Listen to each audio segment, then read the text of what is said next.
This is the Aussie NFL Fantasy Show. You know how sometimes the first play of the game can be a real tone setter? Aussie. Yeah, I basically just went with Ashton Jen Teabag. NFL. He's not a walking 7 for 70 as I learned last week when he went 1 for 5. Fantasy. I'd probably lean towards taking Henry maybe ahead of McCaffrey just because of what I've seen. The Aussie NFL Fantasy Show. Loading. Australia's premier NFL fantasy show is back for the Aussie Gridiron Network.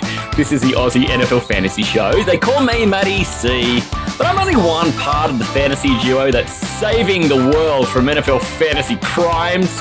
I'm joined by, what are you, the Batman of this Gotham? It's Taylor Goodall. Matty, when people talk about us on the podcast, they say, wow, that was an absolute class. Let's hope our opinions tonight are more solid than what comes out of a leaking ass. Let's go. I know that you are doing this thing this year where you just kind of let the rhyme come to you. And, mate, I've got to say, I endorse this move. It has been a ride. That was, once again, as I was walking up to the car, that for whatever reason that came into my mind. So yeah. I know I normally come up with the most just amazing rhymes, completely just like, not us related or dick related or anything. But tonight I decided to change the mold, Matty. Mate, and you have been delivering all season long, and we're only in preseason. The problem is, this is a long time to keep this up. So you realise you've set a level, and now you can't afford to dip. You've done it to yourself. I cannot. The standards are super high, just like on this podcast. And hopefully the guest tonight does not bring out liquid ass. Well, I mean, look, especially for first-time guests, it is difficult to sometimes run at the pace that you run at, Tay. you bring it. Running is very fitting for what I just brought up. It totally is. Mate, I can't let a moment pass without going straight to what the heck is going on with your screen tonight. For those, because this is not a YouTube podcast, you've brought an NFL player, and then you've also done a little bit of cute work on the name there. Yeah, very. The podcast is off to a great start, and look, I've decided it's very topical for the wide receiver show tonight. Yeah, and I've gone for DJ More Lube for your ass. Yep. So right on brand here. This is like 6 moons in alignment. Everything is just coming up ass. So that's going to be really hard to figure out what I mean there. So I'll break it down for you. So basically, okay, please do. Is a wide receiver for the Chicago Bears. And what I'm saying is that he is going to make defenders need lube for their ass. Yeah. Which would be overdue because he was the one getting lubed up last year. I think it was a real reversal of fortunes. So we'll see how that works out for him tonight. And no spoilers, but we all have a number for him. And it's so interesting where we all land on this wide receiver talk. Mate, I just wanted to dive into quickly because July, we're more than partway through it now. It's been a great month of positional reviews because we've done the running backs, we've done the quarterbacks, and we've even mock drafted once in there as well. A few great deep dives in the mailbag to answer some listener mail. But tonight, we attack my position, mate, the wide receiver.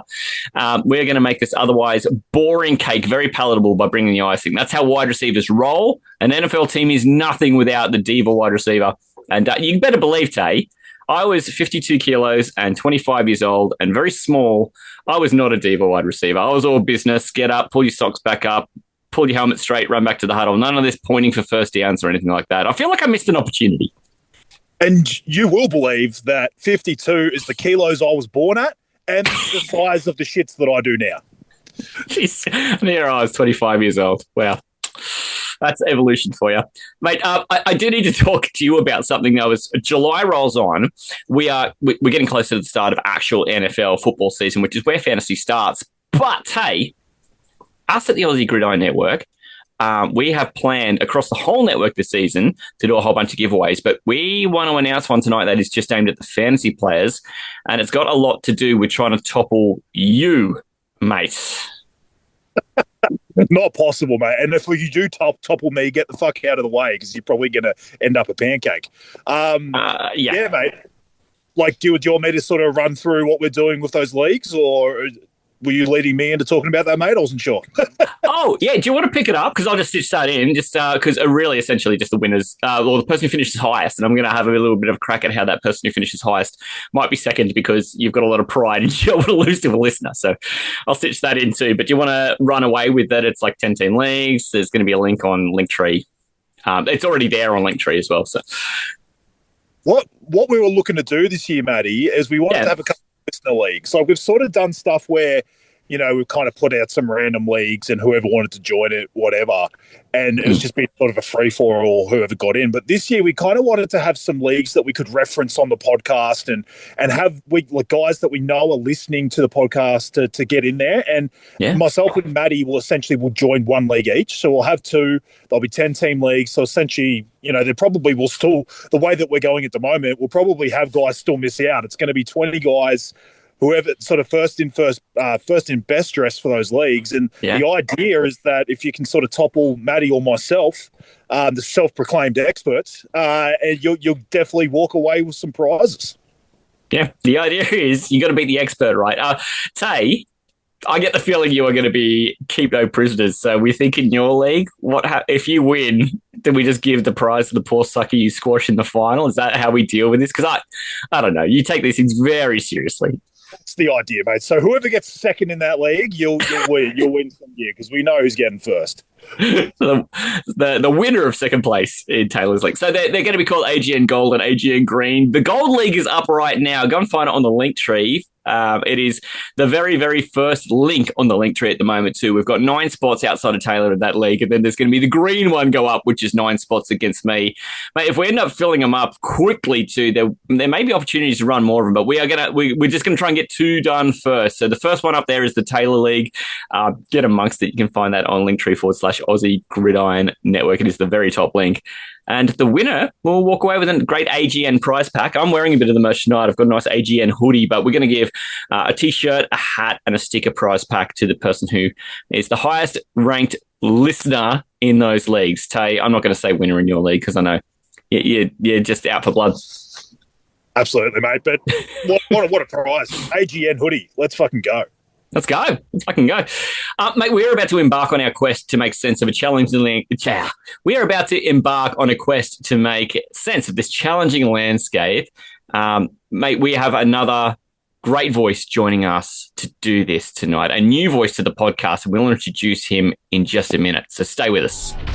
G'day, Gridiron. Anyone that hasn't joined us before, it's pretty simple. Let's kick it off, eh? Is everyone ready? The 4 horsemen of NFL in Australia. If the sound ever plays, the pick is officially in. Nick the lineman. So it's the worst against any team, and it's also the worst passer rating that he has against any team at 66.3. Brad the coach. The Steelers have held the Ravens under 20 points in 7 straight games. Isaac the analyst. For this one, I couldn't understand it either. Like, I don't think they're making the playoffs. Ian the Viking. Full of passion, full of fight. They might genuinely be interesting to watch again. Previews, overreactions, and bloody best bets. If Derrick Henry can get rolling, then I think it's no contest. The Ravens are going to win. As a fan of the NFL, you hope he comes back because he's just an absolute beast when he gets on there. That would be able to give, at least Justin Fields a chance to be able to build. Let's move on after that insanity. So I just think, though, it's going to stop here. Defensively for the Bills, I don't think that's actually going to combat what the Chiefs do already. Yeah, I guarantee Pete would get down on his knees for that. G'day, Gridiron. I love spreadsheets. I'm a spreadsheet man. I love spreading the legs.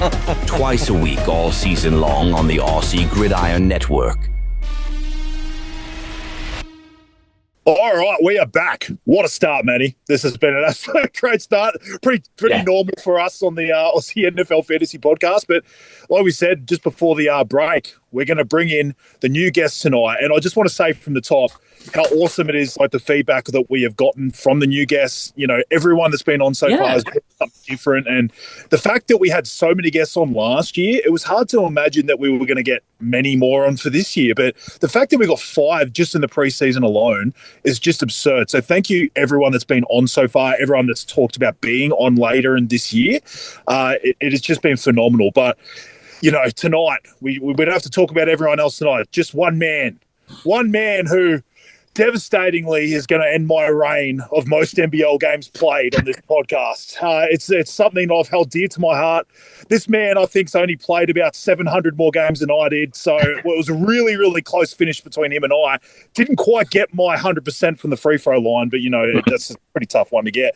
But this is a man that I've known for a long time. He's, been around the Illawarra basketball system for a long, long time. His dad's probably the best coach that the Hawks have ever seen. This man obviously played a lot of NBL himself and did very, very well for himself, and he's always been a mate of mine. So, JOYCEY, welcome. Thank you, Tay. Geez, that was a bit of an introduction. I wasn't expecting that. Thanks, mate. Didn't even have a dick or cock joke in there at all. I was expecting a little something nice. Thank you. That's where the niceties end tonight. Sorry, mate. Oh, good. You got to keep the banter up. Yeah. Some people find it a bit uncomfortable to come on the show and then just have one or other of us just shower them with kindness for 30 seconds. But you seem to have handled that all right, JOYCEY. Yeah, not used to it. I must say, Matty, when I was listening before, when you said you were a 55 kilo wide receiver, all I could think was Tank Dell, mate. Were you as quick as him? You out there? No, don't bring up Tank Dell. Mate, I've got opinions on Tank Dell. Yeah, me too. So don't hate on yourself for the weight and height. Look at him. He was performing. We know that. I liken myself to Devonta Smith. I think that guy looks like he has stick breeze and just knock him over. Don't play yourself down, mate. So funny that JOYCEY came in trying to give you a compliment, and then he basically gave you the opposite of a compliment for you. The man that you ranked about 550th in the wide receiver rankings last year, because apparently tanks don't have hands. They don't have hands. I do like that. Was my analysis. That was 100% the analysis. But, he was probably on course to be a top 25 wide receiver, knowing that Stephon Diggs had also done a pretty horrendous injury, and he came into the fold and he just picked it up. And, yeah, it was kind of difficult for me to watch that after I said he and Jaden Reed were going to be outside the top 35 last year. At one point, Jaden Reed was wide receiver 5. Yes. So, yeah, I was dying on bad hills last year until people got hurt. He was wide receiver 1 in week 1. Yeah. He had that. That was insane. No one saw that coming. And then Matty was just like, that waterbed's over. Because he didn't really have that great a season after that. It was all really 1 week. Mm-hmm. But he was never going to fall out of that sort of top 35 just purely because of that 1 week. And he just does that thing too where Jaden Reed will throw up a 19-pointer and then go a couple of weeks without doing fuck all. But he's going to do that just enough. And so with the 34 points or whatever he had first week, which was disgusting, I knew that was the end of that one. So, yeah, if it wasn't for Tank Dell helping keep that interesting by blowing himself up, then that would have been absolutely disgraceful. But my joke about Tank Dell was that he doesn't have hands and then he all of a sudden also didn't have legs. So, that's very tanky. He got shot as well. I feel so bad for him.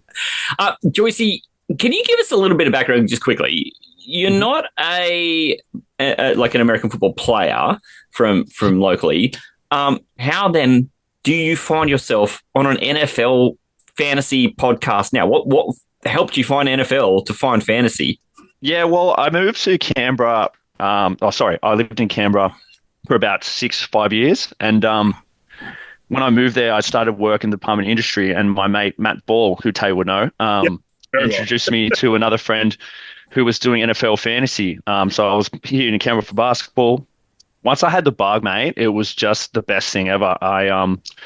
We were talking offline before as well. My first year, I was absolutely terrible. But I got the bug and I just loved it. Just the way that it's really easy to do during the week. It's only the weekend. It's not like NBA where it's like each day. I actually hated NBA and basketball fantasy, which is funny because I played basketball. So I just think the enjoyment of like the research, just having it on the weekends really hooked me in. And then definitely just the banter and things like that with my mates and having different leagues. Yeah, it's just a lot of fun. And now I'm obsessed getting up at 3 a.m. on a Monday. You found your people. You're in the right spot, mate. So I'm glad you made that weird journey into NFL fantasy. Because, isn't it funny? Like you have a bad year to start because you don't know the mistakes you're making at draft day. You don't know how to fix them. But watching a car crash like that in slow motion really teaches you how to not crash a car, right? We were talking about that in the green room before of just being like, well, actually, sometimes seeing the disaster happen helps you plan around it. Yeah, look, I like to think I really know a lot, but at the end of the day, there's some times I'm just like, well, yeah, that decision was a terrible decision. That still happens. I just think I know a little bit more than what I did at the start, but there's sometimes you get things wrong and you just deal with it and just have fun. I guess the thing you forget is like try and enjoy it because it can be very stressful. Like if you like some players, sometimes just pick them, have fun. That's what you always got to remember. Hey, mate, if you don't like being wrong, fantasy football is not for you, right? We just spent 2 minutes on Jaden Reed, which is one of my worst calls ever. But also, like, you are going to lose. Whatever size league you're in, 90% of those people aren't going to win the league. So everyone is going to lose. So losing with players you don't even like because you think you should own them is a horrible way to lose. So I also am a big prescriber of it's okay just to like a guy because you like him. And it's okay to just have him in your team because you like him, because there's a massive chance you're not going to win the league. So you might as well go down with people you like. Exactly. We talked about that, just before we started. I had the year from hell when we did the first year of this podcast. Oh my God. I don't know if it's something like I took my licks early and I just basically had the worst possible year. Now everything's just sort of turned for me in the next 3 or 4 years. It's just such a funny thing, right? Like, I could not have had a worse year that first year we did the podcast. I was 0-5 in like 4 leagues. It was like absurd. I could not win. It was just one of those seasons where everything I liked, and it wasn't like all my teams were the same. It was just they were all kind of mixed. I didn't kind of have as much conviction on guys then than I do now. Obviously, we still get shit out more now. So I kind of spread my teams around, and none of them could win. But like I said, I kept going, and I don't think I ended up last in any of those leagues, though, still. No. So it was one of those ones where I kind of got myself into it eventually and kind of finished around that sort of 6 and 8, 5 and 8 range in kind of all of them. But, yeah, it's just funny. Like JOYCEY said, you have some years that just everything kind of goes your way and you feel awesome about your research and everything like that, and then you just have some absolute dumpster fires. But that's why fantasy is fun. I would still never do it any differently. I always want to look into it and go for guys that I really, really like in that year. And if I'm wrong, I'm wrong. There's just that's how it is. I don't want to go down with guys that I didn't actually have a lot of conviction on. So I'll rank guys in my rankings super high, even if I'm going to get ridiculed for it, because I just want to be bullish on the guys that I've looked into and that I have reason to believe they're going to be better. I was just going to say quickly too, JOYCEY, it's hilarious. I hate NBA fantasy too. I have mates all the time reach out to me. They're like, you're so into fantasy. You've got all these sports you do. You must love NBA because you play basketball and you played basketball your whole life. And I'm like, no, I fucking hate it. Yeah, I'm the same. It's all about the structure of fantasy. Like JOYCEY said, it's perfect with NFL. You've got one game on Friday. You get up and the whole slate almost is on a Monday, and it's done by like 2:00 in the afternoon, and then you've got one game on Tuesday, and then you've got the waivers set up from Wednesday to Friday. Like, it's perfect. It's the way it's set up is amazing. Whereas NBA is just an absolute crap. I hated it. I hate the leagues where it's just categories, where it's like the 7 categories. And yes, I won 4-3 this week. What the fuck? It's not soccer. What is this shit? I could not stand it. Like, I played it maybe when I was like between 15 and 17, and then I couldn't stand categories shit, and I've never played ever since, and I'm making a stand. I never fucking will. Yeah, I'm the same, mate. Hey, Tay, this is something where JOYCEY and Tay and I, we've been in a little 3-person group chat for about a week in the lead up to this. And we tend to do this a bit when we've got a new voice coming on. We just try to give them a bit of a background to what the mania is like. But Tay, there's something we've been holding back from JOYCEY. Do you want to describe what's about to happen to him? Yeah, it's always interesting. It depends how many like episodes he's caught of us and stuff like that. But basically, JOYCEY, all of last year, every single time we had a new voice on, we did this little segment called 5 Questions from 2 Wankers or 2 Dickheads or whatever your superlatives you want to call us. And we did it because we just wanted to get the guest, coming on. I don't know if they're going to be nervous or whatever they want to sort of talk about. The idea is just to get them chatting, and it doesn't all have to be about NFL fantasy. It could just be stuff to get to know the guest for anyone that's listening to the podcast and wants to know about the person we're chatting to. So, yeah, we've got the 5 questions from 2 Wankers/Dickheads, and I think Matty's going to take it away. Another great guest is here. Are they up to the standard? Busier than a one-legged cat in a sandbox, so I am good. My boy! Only one way to find out. This is what the people come here for. I've heard everyone's answers about these, and I've had to think about it. 5 questions. Two dickheads. Loading. You'll realise very quickly who's your friend in this and who's the person that you used to know that you're not sure you ever want to hang out with again, okay? Soft pitch first one, mate. What's something that most people don't know about you that an audience might find interesting? Yes, okay, that's a good question. That's a very softball one. I would say a lot of people don't know that I collect a lot of sports cards. And I also Really? have a lot. So NFL, NBA, got a massive collection of NFL cards. I got into that during COVID. I think everyone's had some sort of thing in COVID. So I've got a nice little Joe Burrow that I'm holding on to. I've got to get rated. So yes, I love my trading cards. Oh my gosh. Is this like something that you discovered through COVID for trading cards, or something that you done when you were younger and you just got to rediscover? Because I don't know, I collected basketball cards when I was a teenager as well. And give us some background. Yeah, so rediscovered it. I obviously, when I was growing up, had a lot of cards, but Mum threw them all out. She was like, "This is trash now." But then looking back, she's thrown out some really good things. So Michael Jordan's I definitely had. I don't even want to think what she threw out, but and then, being stuck in and you get back into things. I was doing box breaks. I think also I needed to stop that because it's basically gambling. Like, you're paying to get in a box and you get this team. I'm like, maybe I should stop this. And then I stopped doing that and I just started buying packs of cards myself and things like that. But yeah, it was just bringing back my childhood, really. But I really You can run an entire TikTok on the box breaks things these days, and people just do that now. That's true. But yeah, a couple of mates that I have, we have our own little group chat of like what boxes we're opening and things like that, which is cool as well. It's funny because the first two people I think of with that is the two people we had on last week. Pete Neal was he's got his son in Indy massively into it, and the other day Indy rang us to talk to my son, and then he wanted to tell me all about his cards because there was all these NBA ones and NFL players. And he showed me a Derrick Henry card, so I basically told him I'm going to break into his house and steal it. So I'm sure that didn't make it 7-year-old cry at night. But anyway, shout out Indy Neal. And my brother was massively into it when he was a kid. Like, when we were in New Zealand, I still remember his prized possession was this Grant Hill rookie card, and it was in this sleeve thing. And he's still so cut that he can't find it. Like, he keeps going over mum and dad's house and trying to scrounge for it and see if they've still got it. And he hasn't been able to find it. But I hope he finds it. That's a good get. I can vividly remember that card. It was I think he actually had it in the hard case, the one that had the nails in the corner, and it was a fiberglass. And I would have fucking stuck it to a brick or something, so I never lost that thing. Holy shit, Kieran. What are you doing, mate? Grant Hill's rookie season was fucking awesome. So it was he was just one of these guys known for his career as well.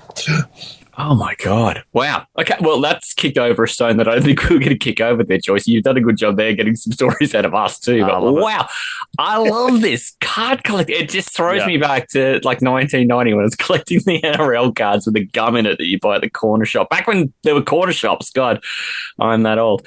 So you've got a question for Joycey? I do, and you said softball question. We get to the real nitty gritty when we get to my questions. None of Matty shit. All right, this is the real stuff. All right, Joycey, if you're in an apocalypse, would you rather fight zombies or aliens? I'd rather fight zombies for sure because they're kind of slow. I've watched a lot of Walking Dead, played a lot of zombie PlayStation games. I feel like I have an idea of what I could do in a zombie apocalypse. Know what to expect? Oh, what? In Walking Dead, I'm getting my own compound. I'm obviously not going to be the leader, so I have to do some bad stuff for whoever's probably leader. Probably Tay would be the first person I think I can probably do something like that. I'll be the big shield. But and aliens are just, we don't really know, do we? I guess. And then I've watched a lot of movies, so Ridley Scott's Alien and James Cameron's Aliens. That's not something I want to be involved with. No, that's true. I'm just taking it from film, which is ridiculous, but I don't have much options because they're not real. You're scared of the unknown. That's the problem. Correct. It could also be this we've always joked in the past about it could just be Paul from the movie, or just this Marvin the Martian. That's a good point. That could be nice. What's his name? American like a toddler. Yeah. It just looks like a spoon. You could just beat the shit out of it. It could be nothing. Whereas it is the worry about the unknown. It's like you'd rather just take on the zombies because you pretty much have an idea of what that's going to be. Yeah, you think whereas you have the an aliens could just do fucking weird shit to you. Yeah, you got to be thinking, because, like, are we talking like Last of Us zombies in the PlayStation game where they're all like crazy clickers and running up? It's come up. I'm like, maybe I need to change my answer, but I don't know. I played a lot of games where I feel like I could do these things and I probably would be dead in like 5 minutes. Yeah. So we're dying either way. You don't come back to life, JOYCEY, in this in real life. It's like, what do you want people to remember you? It's like, was I getting bloody, a finger stuck up my ass by an alien, or was I trying to defeat a zombie? Like, what's going to leave a bit of lore after you're dead? All right. Now, JOYCEY, this question, I'm not quite prepared for what's going to happen here because I just haven't kicked this many stones over with you. But who is your favorite NFL team? Okay. Yeah, we have spoken this on the chat. I actually don't have one currently. So, how? Yeah, on our chat, I have spoken. I just follow. How don't you have one? I know. I just follow players, and obviously, I can't decide because I like so many different players. So, what I've decided, whoever I watch over in America live, that team, at the home team, I will support. Okay. So, I'm going to travel next year, so I will have a team by then. I feel like you're going to narrow this down quickly by going to some cities that people travel to, and you're not going to fucking, I don't know, Minneapolis. I feel like you're immediately excluding some teams. You might be surprised. I actually have a friend of mine who lives in Indiana, so... Oh, God. Can you imagine a third in the AFC South? Because you got Tennessee over there. You got Jacksonville here. I implore you. Please. I never know. But you're right. Like, there's some places I would not be traveling to. But I have some options. Like, I've got a lot of friends and family in America, so we'll see. Got some people in Texas. So I won't be a Cowboys fan. I just want to put that out there. That's not happening. I can't go for the Cowboys. Ruled it out. That's the only one. What the fuck takes you to Green Bay, by the way? So I feel like that one's safe. We can mark you safe from Green Bay Packers fandom. No chance. But yeah, Miami looks pretty on the cards. I don't want to go to ever visited Detroit willingly, so we can cross that one off. So maybe the Dolphins would be probably high up there. Yeah. So yes. So to answer question, none, and hopefully a team next year. I'm sure some people in the chat will be in our group chat will be going at me trying to get them who they support. For my next one, JOYCEY, another absolutely fantastic question by yours truly. What would you put on your NFL fantasy Tinder profile to lure a potential mate?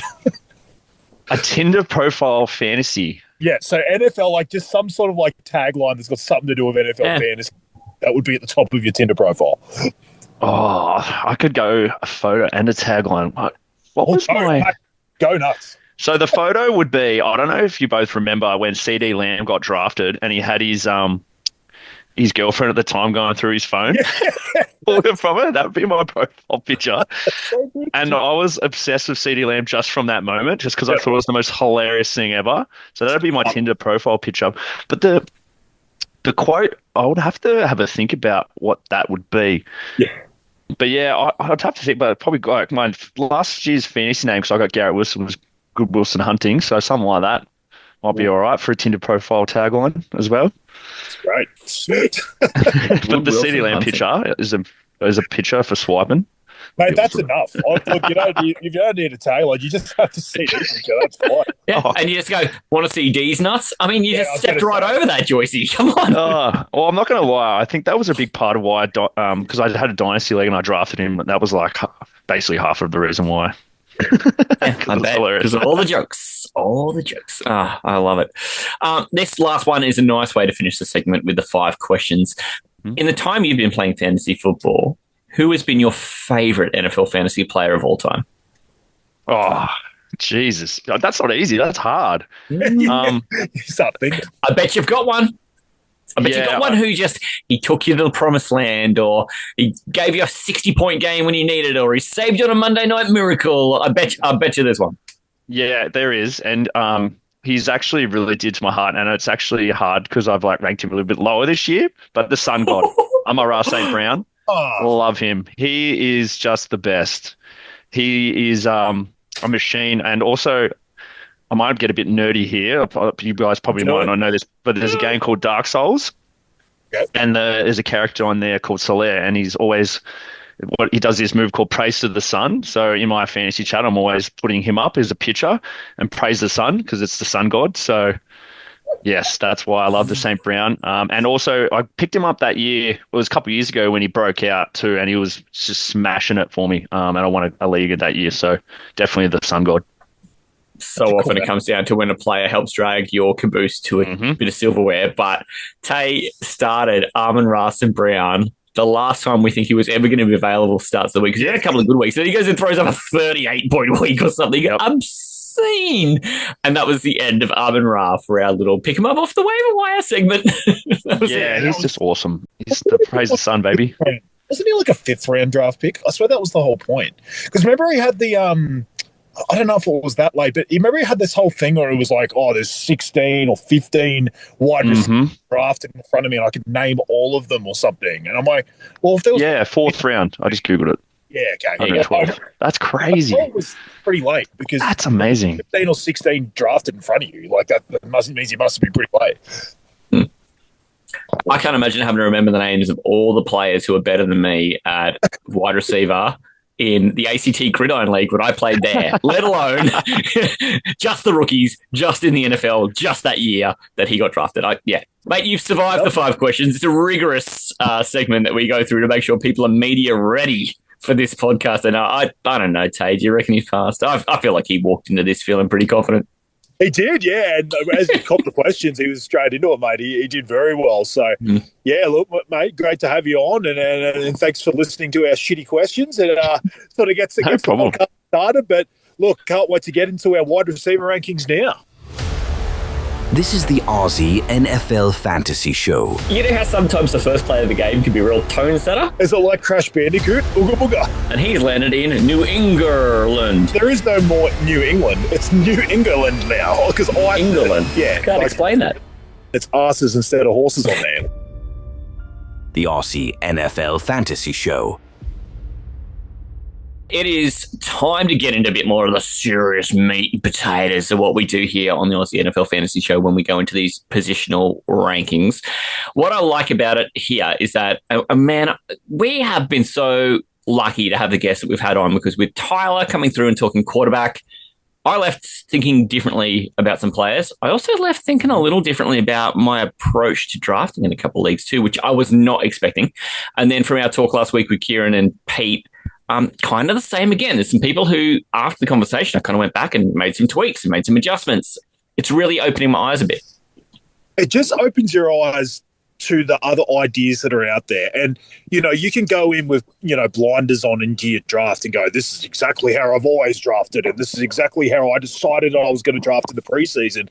But you got to think, there's a whole reason why you're even allowed to do that strategy is because there are other people in your league doing other strategies. If everyone was doing the same thing, then it wouldn't make sense to do it because all of a sudden the value would be going, you know, I wanted to take running back earlier, but if everyone's doing that, then all of a sudden the value's in the wide receiver, blah, blah, blah. Yeah. So it's silly to actually just put the blinders on and not actually look what else is out there. And that's why, like you and I love doing mock drafts and, you know, and just chatting to different people about the different strategies they have. Because if everyone's doing the same thing, fantasy wouldn't be fun. So it's been amazing. Agreed. And that's honestly the whole reason we wanted different people on this podcast, especially Aussies that are really, really into NFL fantasy, because we want to hear those different strategies and we want to hear what else is out there. So, yeah, it's been great, mate. And I can't wait to hear JOYCEY's rankings tonight. Yeah, and there is some great stuff in here that I can't wait to kick the stones over with JOYCEY as well because, mate, as I look down this list too, what I like about it is we are all pretty happy to stick our chins out for some people who we just want to hang our hat on. And there's also people who I'm pretty sure we're keen to run away from and sort of yell warnings about as well. So I think the conversation is going to be meaty and I'm really down with that. Tay, I need to start with you straight out of the gate. If you had to name your 3 favorite wide receivers for fantasy this year in order, who would you name? What order would you put them in? Oh, I'm going to go very bold here, Matty C. It's real crazy. There aren't many people out here that are ranking this guy number 1. Jacoby Myers, isn't it? It's fucking Jacoby Myers. Jamari Cassie? Sorry, there's a H in there. Jamar Chase. Sorry, I got that out. I couldn't think of his name, but yeah, look, I think he's in for a breakout year. I don't know if anyone else got that, or I don't reckon you as well. Just having a look around. Oh, no, actually, yeah, okay, we all agree. Okay, fine. Oh, jeez, I thought I was being bold, Matty. JOYCEY, you're here too, aren't you? You agree? Yes, I agree Oh, wholeheartedly. you look so unwilling. It was very tough. Go. Took me a long time to work out that first ranking. This podcast is saying take Jamar Chase first. Only this podcast. Oh, yeah. Yeah, I don't think anyone else is willing to be that bold. Hey, Tate, where do you go 2 and 3? Well, I don't know. You could make a case here. Honestly, it's one of those ones where the next couple, I just believe they have some order. I've gone Jefferson 2, Lamb 3. You could probably talk me the other way. I do believe that, honestly, like the passing offense is probably going to be more prolific in Dallas, just because they've got a worse defense than the Vikings. I've talked about Dak and how ridiculous I think his ADP is right now in fantasy. 100%. I'm personally, a fan of the cock. And when I go into that further, I mean KOC from the coach of the Vikings. What's the? I'm glad you cleared that up, by the way. That was going to be a shirt. Yeah, I could have just stopped the podcast there, but I will actually talk about a different cock in KOC. But in the end, what's the counter? How many times have I brought him up on this podcast in the last year? Mate, sometimes I've goaded you into it as well. I mean, we make this a talking point. The bloke just turned Sam Darnold into a thing. Do I have to actually say more? But in the end, I've got probably more confidence in McCarthy than some others because of him and the offense that he runs. They have an amazing offensive line. That's obviously not specific to Jefferson, but I just think McCarthy's going to have more time in the pocket to do what he wants. He's going to be able to throw deep balls. But then Jefferson's also good at coming back and being a more like sort of intermediate route threat. You've got no Addison probably for like the first 3-4 weeks, whatever happens there. That's probably just means even more volume for Jefferson. I wouldn't change my ranking because of that, but there is an option that there is actually a bit more target volume if you can actually get any more than he's already getting. So yeah, I've just put Jefferson slightly ahead of Lamb, but honestly, mate, if someone did Lamb Jefferson, I wouldn't hate it either. Hey, JOYCEY, do you know anyone who's going Lamb Jefferson? Yes, that'll be myself. No way! Who would have thought? Look, and like Tay said, and we talked about this offline too, Matty, or in the green room. These guys are tier 1. And you could have other people that are tier 1. So you're really like splitting hairs here. But the reason I went Lamb is just because him and Dak. That's a known, threat. They've played together for a long time. And JJ McCarthy just coming in as a rookie, just don't know. I still think Jefferson's is going to be just as good. That's the only reason, especially in full PPR as well, CD and his catches and things like that, and just continuity with Dak, I think, is why I had him slightly above Justin Jefferson. Mate, I took a different tack altogether and found a different number 3. You're going to love this, JOYCEY. I do. Praise the Sun. I've got the Sun God as my number 3 for the same reasons. I just think he is probably one who falls outside of this tier for most people, and I'm just kind of into him in a way that only me and Sun God would understand. So I love that. And not everyone's as hot, but I think you could make the argument Sun God belongs in that tier. You could also make the argument he's just the best of the group below, and you could rank him anywhere between about where I've got him there at 3, which is super unpopular, but you could probably put him anywhere from there to about 7. And again, I don't think there's a wrong answer there. And across the group here, we all kind of agree with that as well. The next fellow on that list here, though, when we get all our rankings together and we add the numbers up that we put them all at and we divide them by 3, the next guy on the list is Puka Nacua. Hey. Tay, you've had a lot to say about this Rams offense. Can I just get your quick take on Puka Nacua?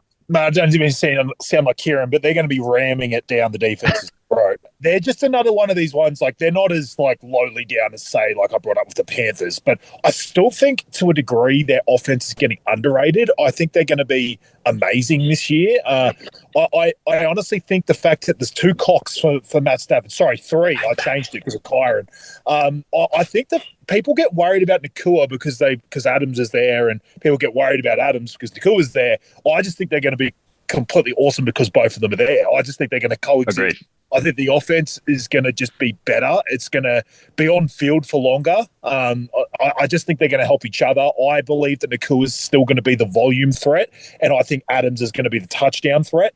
That's just the way it is. But again, like Adams is obviously a silky, smooth route runner himself. But I so smooth. The volume goes away at all. If anything, like I mentioned, I think the fact that they're going to be able to sustain drives, to me, just like means that both of these guys are going to eat. And I've got Nakua higher than Adams because I just think he gets higher volume, and that he's going to be used that way constantly. And the fact that Adams is there, I think Nakua could get even more open, which is kind of crazy. So yeah, I've got him at 5. I just think he's in for another cracking year.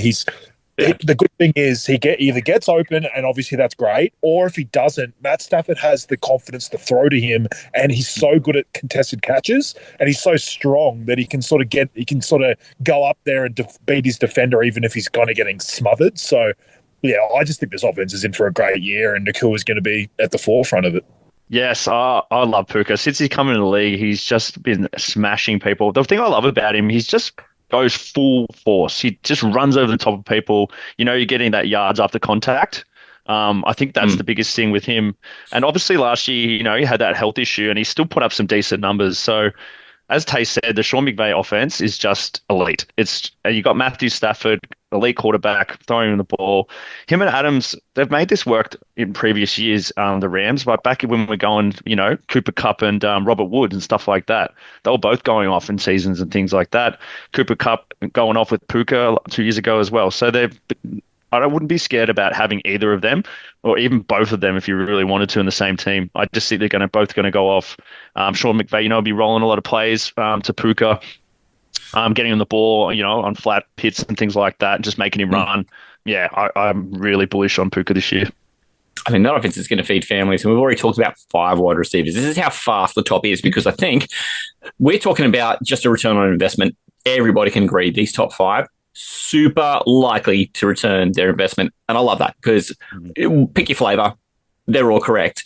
From here is where it starts to get fun, I reckon, because Tay, outside of that top 3, you've got somebody who you really, really believe belongs toward the top of that next tier. Potentially not in that top 3 tier, but knocking on the door. And it comes from the AFC South. That's tough, because it's not a guy who comes from your team or my team, and here you are blowing the trumpet for who?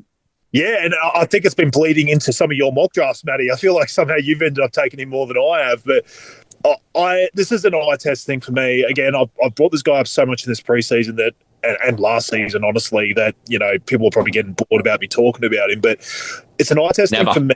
Nico Collins, I just think he basically copped a back, someone going obviously backwards in the second year in CJ Stroud, but I still felt like the connection was there between them. The only thing that kind of stopped it was the team just sort of fell apart at the end of the year. Everyone was getting injured, and all of a sudden the defenses kind of just like went to Nico and made everything else sort of try and work, and there was just no one else to actually take anything away from him. Whereas this season, I really like Jaden Higgins, their rookie. I think he's going to be very good on the other side of Nico, and I think it's going to be enough to actually create some separation for Nico. But in the end, the good thing about him is, and it was kind of what I brought up with Adams there for a little bit, is Nico Collins is awesome at the deep ball, and he's awesome at coming back and getting volume as well. It's not just, he needs Stroud to throw all these deep passes to be relevant. He can also get the volume as well, and he can also, get separation and have 10, 12 catches in a game as well. So it's not all about huge plays with him. Obviously, it helps, but I just love the guy. I think, honestly, he doesn't get talked about enough. I think he's in the elite tier with those other guys at the top. Obviously, it's just about Stroud and whether I don't think he needs to be anywhere near he was in his rookie season. I just think he needs to not be where he was last season. I think there's somewhere he can live in the middle, and that's going to be more than enough for Collins to have an amazing fantasy season this year. The guy... so good in the first 5 weeks last year. Everyone forgets. How crazy was it, Matty, when I was talking to you and it would be like week 10, week 11, week 12, and I'd be like, Matty, where do you think Nico Collins is in wide receiver right now, considering he hasn't played in the last 6 weeks? And it would be like, he's still wide receiver 6. He's still wide receiver 7. Yeah. he was so good in those first 5 weeks. Insane. And it's unbelievable. Don't know why he can't start like that again this year. The next guy in our list is Malik Neighbours, where we're a little bit cooler than the big sites. They've all got him ranked between 5 and 6 pretty well. And all three of us are, in fact, a little cooler than that. But we're 7, 8, 9. So we're still saying, on balance, around about the 7th or 8th best wide receiver in fantasy football. JOYCEY, you actually lead us in the pack on that. You've got him at 7. What is it about Malik Neighbours that's catching your eye, that's got so much confidence for you? And can we really trust him? That's a great question. I think so. So I had Malik Neighbours last year. I believe the hype. And I watched, unfortunately, a lot of Giants football. Ouch. Yes, and even whole games. So rip me. He was just amazing. Like, again, going back to the eye test, some of the catches and the crap throws that Daniel Jones was throwing him and he was making, the plays that he was doing was just insane. He just has that talent that outweighs, I think, bad quarterback play. So I think that's going to be the biggest thing. The only thing I worry about, their offensive line and things like that, but he just outshines that. He did that last year. He dominated. Having Russell Wilson, I think, is definitely an upgrade from Daniel Jones. Jackson Dart, I don't think will play this year, but I just think his talent outweighs that. He just can catch anything. The other thing also, just do a lot more wide receiver screens and use his quickness out in the backfield. I think he'll really jump out this year. Oh, man, I will egg really early for getting this wrong. Tay, did you find it was easy to believe in Neighbours very easily last year? And how does that inform your ranking this year? Going into the season, it was hard to see, they're obviously with Daniel Jones and the fact that it's just the Giants and he's a rookie, it was hard to believe that he had some huge upside. Honestly, this year I've got him ranked 9. I kind of moved him down a little bit in the last couple of days. Yeah. It's just the upside case for me. I think he's a freakish talent. If we were just looking at the talent of players and not ranking their systems and where they are, I would have him higher because I think he is an amazing wide receiver. He's going to have blow-up games. I think he's going to be a very good best ball player. But my concern is just the consistency week to week because this Giants team, I'm not a big Russell Wilson fan, as I've obviously made that clear on the podcast. So I just think the mishmash of Wilson, Dart, honestly, if you got Winston, I'd actually be way more in on him, but it seems like Winston's kind of third in the pecking order at the moment, which sucks for fantasy players and Neighbours owners. But right now, I'm fine with him. I don't dislike him. I have him at 9. I probably won't have a lot of him because of that ranking. But I just do worry about when we're talking about the top echelon players. I do think he's one that probably has a bit lower of a ceiling because of his situation right now. Unless, of course, like I said, he ends up.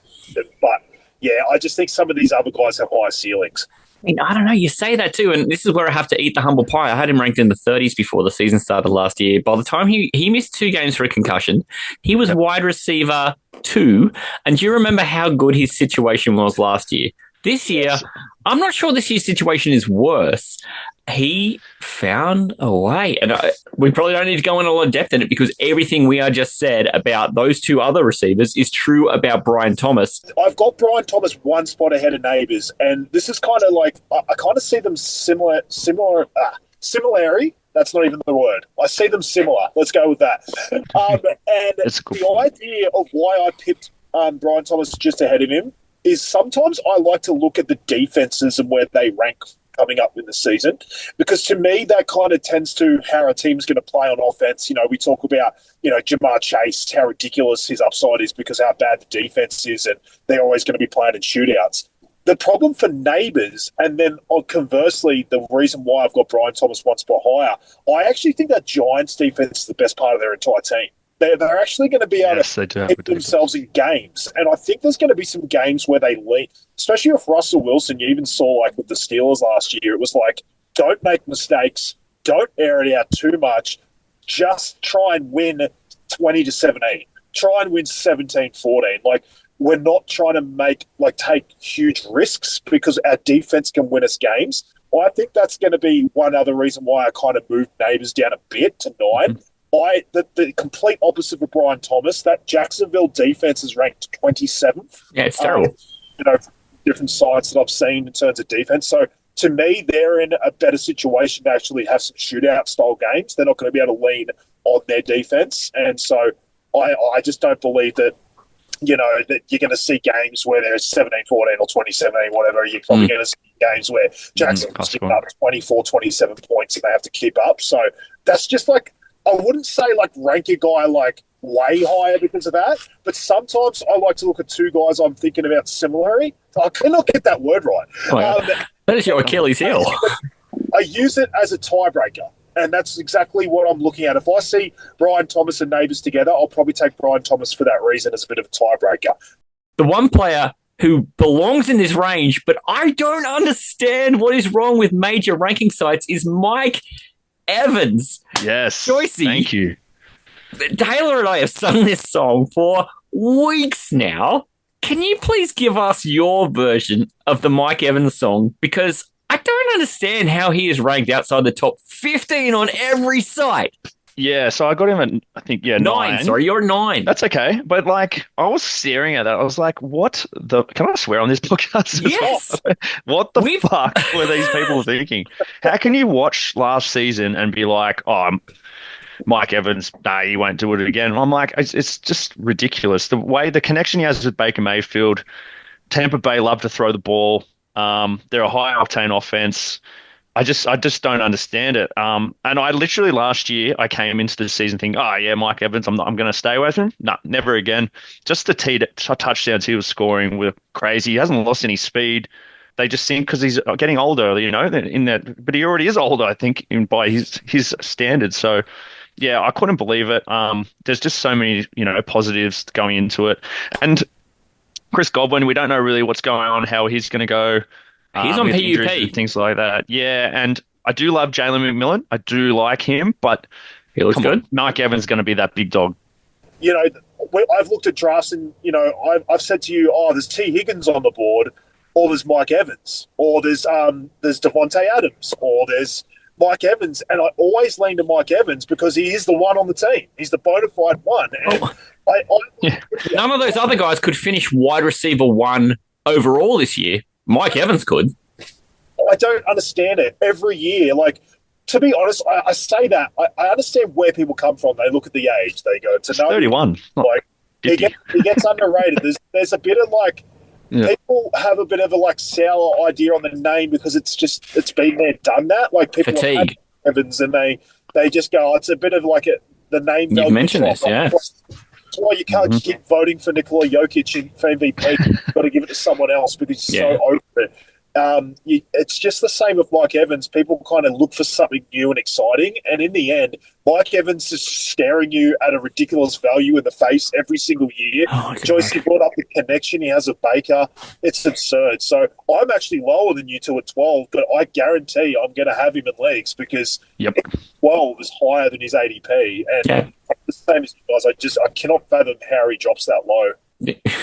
You'll have him in leagues that JOYCEY and I aren't in because we've got him 7 and 8, and we are drinking the Kool-Aid. And mate, I made a bold prediction for G'day Gridiron this week that Mike Evans would have 1,800 yards and 15 touchdowns. So, love that. Do you remember his line from last year? He played 12 games and had 1,100 and something yards, and you don't even have to extrapolate that exact volume over 17 games to get the numbers I'm coming up with, because that's just the pace that Mike Evans works at with Baker, and it's a Mike Evans who's working without Godwin there, and who's working with a young Jalen McMillan and an absolutely fresh Emeka Ibuka, and whatever else they drag in from the street, remembering they had Sterling Shepard there last year and that sort of thing as well. So Mike Evans, to me, is the only guy in that range who can do it. I don't think guys like Brian Thomas can finish number 1. I don't think Malik Neighbours could finish wide receiver 1. I don't know that anyone below them could. But for a guy who's going in the middle of wide receiver 2, sort of a guy whose draft ADP at the moment is about 15, he really could finish wide receiver number 1. And I think we could look back at if that happened and go, what did we miss? Yeah. We didn't miss it. The entire fantasy community is missing something obvious to me. Yeah, I totally agree. And the other thing I just want to touch on, I don't know if you watch Tampa Bay, literally in the red zone, Baker looks at Mike Evans every time. I would love to see some stats of how he hit the red zone targets he was getting. I came on a famous podcast middle of last year, and I declared to the world and said I'm going to try and trade for Mike Evans in every single league I was in, and I put out offers in every single league. I think I got him in like 6. I even made a deal to get him in Dynasty, even though he's obviously on the older side. I was like, stuff this, I'm going Fuck for it. it. Remember, every single time he scored a touchdown in the second half of the year, my phone basically exploded because I had all these notifications. Mike Evans and all these 13 leagues blowing up your phone. Yeah, it was honestly amazing because, like you said, he had that. The only reason he didn't have better numbers around an entire year is because he missed half of it right through the middle. And I was like, 6 games. I've got reason to believe that he's going to absolutely dominate the end of the year. And with that connection with Baker, Goldman obviously being out. And so I just went, you know what? I was taking him 2 weeks before he even came back. I was like, you know what? This is my time to pounce now. People are going to give him to me when he's back. I need to do it now. I need to take a 2-week loss, essentially, to get the game at the end. And that's what I did. So, honestly, if you've got conviction on guys even during the season, not just now, that's when you start making your moves. Can I ask you, Tay, you have 13 leagues last year. How many did you make the playoffs in? All 13. My best year ever. So, yeah. Look, right? Because of moves like that, you saw the writing on the wall, you went all in, and you were handsomely rewarded. So that's the benefit of being able to sort of read between the lines and selling out. Yep, 100%. Just go for gut. If you've got a feeling, just go for it. And points per game, there are very few people who score like Mike Evans. The guys from here, and we'll wrap up the first pass on wide receiver with, firstly, Drake London, who, man, he finished wide receiver 5 or 6, depending on your scoring last year, and kind of snuck up on me a bit. So I found myself having to really respect him in a way I didn't think I was going to have to. I've got him personally ranked at 11. Tay, you got him at 10, and JOYCEY, you got him at 12. We're all believing, even though some of the bigger sites have him ranked just on the inside of the top 10. I mean, is this just we're a little lower because of the guys we're promoting? We believe Drake London? None of us are sort of iffy on him? I was, and I sort of changed some things up in the lead up to this podcast. I wanted to really sort of delve in because I like when we've got the podcast coming up, I really give it that time, that specific position. And sometimes that ends in me just sticking with my rankings. I didn't change a lot at running back, whereas wide receiver, there was sort of some guys that I found myself just, we've done mock drafts, and what I like to do is I go, if I'm stuck with these 2 guys, who am I taking more in these mock drafts? Like, who's more exciting to me? And I don't know. I just found London. I don't know if I've given him enough respect. Last year, I basically tore shreds off that Atlanta offense. I couldn't understand why anyone was drafting anyone high. I thought the Kirk Cousins thing was never going to work. I got a lot of hate for that. Like, everyone just assumed that Kirk Cousins was going to come in and just create this ridiculously good offense, and he could barely even move. And that's because they had 2 good games. A big thing for me too is, and I need to stop doing this sometimes, is I love Darnell Mooney, and I love the value on him every year. Again, I do this year. I need to stop projecting that onto the other player. Like, I need to look at them separately and go, is there a chance this could be an offense that takes a step forward this year and those can both coexist? And that's what I believe can happen. I also believe Michael Penix is set up. Like, I looked at him initially like, you can't look at him how he finished last year because he was just airing it out against shit defenses. But there's at least reason to believe that that's just who he is. Like, he seems to get given a license to actually throw deep and kind of air it out. And I just brought it up with Ryan Thomas and Neighbours. Their defense sucks. Their defense is still going to be shit, and they're going to need to score points to win. Even in this crappy division, I do believe they're going to need to score mid-20s to win games. So I just think that that's perfect for the passing game. I think Penix is going to be able to air it out to both London and Mooney. So I moved Mooney up from, I think I had him 14, now I've got him at 10. Yeah. I'm pretty comfortable with that, and I think London is in for a good year. And like you mentioned, even though things were so shit last year, he still finished at wide receiver 6. So me saying wide receiver 10 isn't even really that bullish. So I think he just deserves respect this year, and there's reason for upside. I think the thing with this as well, like, we're pretty, like, Taylor's 10, you're 11, I'm 12. Like, we're pretty similar. The only thing from the other couple of guys like Brian Thomas and T. Higgins is just the quarterback play. It just worries me with who knows what's going on with the Kirk Penix Jr. situation.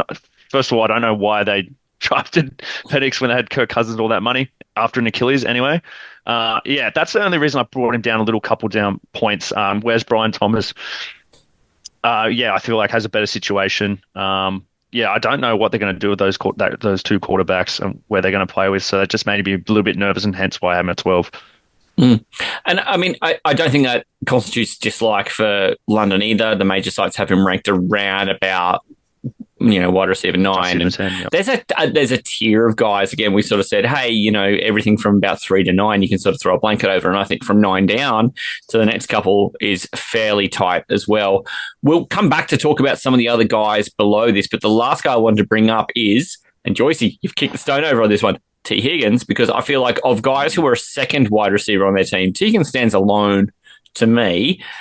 There is another guy who I think it sort of starts to push that envelope a little bit. We'll kick off next episode talking about him. But T. Higgins is in a situation where it's a known quantity. We've seen him produce with Joe Burrow as the second wide receiver in that offense, regardless of the situation, whether they've got their entire stable of wide receivers, whether Jamar Chase is there, whether Jamar Chase is out, whether their defense is great, whether they're winning or losing. T. Higgins just seems to exist, and he has a nice big extension. We know he's going to be there for some time. Out of everybody here, we've got him pretty much across the board at about 11. I'm a little cooler than that, and I've got my reasons. JOYCEY, tell us what you like about the T. Higgins situation and why you've got him bang on the back of that top 10. Well, first of all, the Bengals defense could be one of the worst ever. They look shocking. So going great to Tay's point, I had this noted down. Bad defense. They're going to be airing the ball out. The thing I love about T. Higgins is he's just his height and how big he is.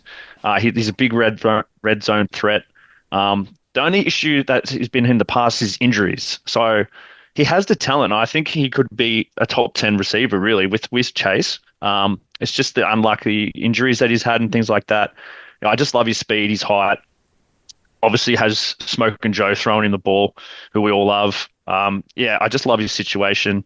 It's just the health that's always brought him down, but you can't plan for health. If things happen and injuries. So, and you said the extension, but that defense is going to be really poor. So they're going to be airing the ball out a lot. We know that Joe Burrow is going to throw that thing around, right? You talk about an extension. There's an extension in my pants when I think about the Bengals offensive players in fantasy. And honestly, I've always been a huge T. Higgins fan. We put a shirt in the AGN network, in all the shirts of me and Joshy putting T. Higgins on the spit because every single time we're in a league, we always see to fight over him, or one of us ends up with him and we trade with each other. And it is crazy. But like JOYCEY said, the only thing that stopped him from just being a full breakout is honestly health. Was it last year? I don't know how it ended up. There was definitely a time where him and Chase were 1 and 2 in terms of points per game in fantasy. It was insane. It didn't matter that Jamar Chase was there because the offense was so prolific. They could both just coexist, and they didn't steal from each other. They just made each other better. So, I love T. Like JOYCEY said, he can win a contested ball. He's massive. He can streak downfield or he can come back. He is a complete receiver. And the fact they've got 2 absolute weapons in that passing game, plus Chase Brown, it's an embarrassment of riches, honestly. It's actually good that their defense sucks because we would all be so pissed off if it wasn't. Because we'd be like, you got a free Higgins, you got a free Chase. We need to see these guys get let loose, and the Bengals just gone, fuck this. Let's just have the best fantasy offense of all time and not give a shit about our defense. So, look, I love Higgins. You always got that worry, I guess, in the back of your head that Chase is obviously the best receiver in the league and going to go 101 in drafts. So, I'm here to say that if Higgins stays healthy, you don't have to worry so much about that because they both just help each other.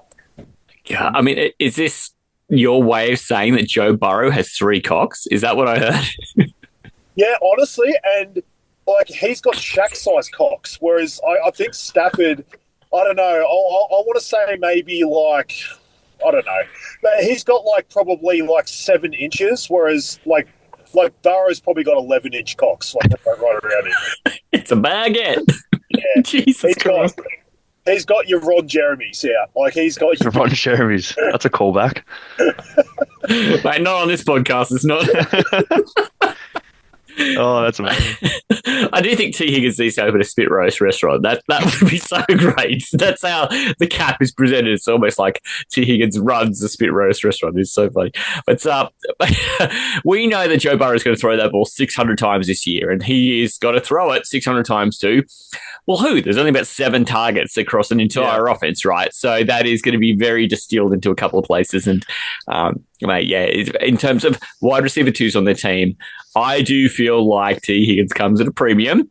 There is another guy, and I'm going to get into that one on the next one. But that, to us, wraps out. We've gone through about a dozen of the top wide receivers for fantasy football. We've made cases for. We've made some cases while we're dinting them a little bit.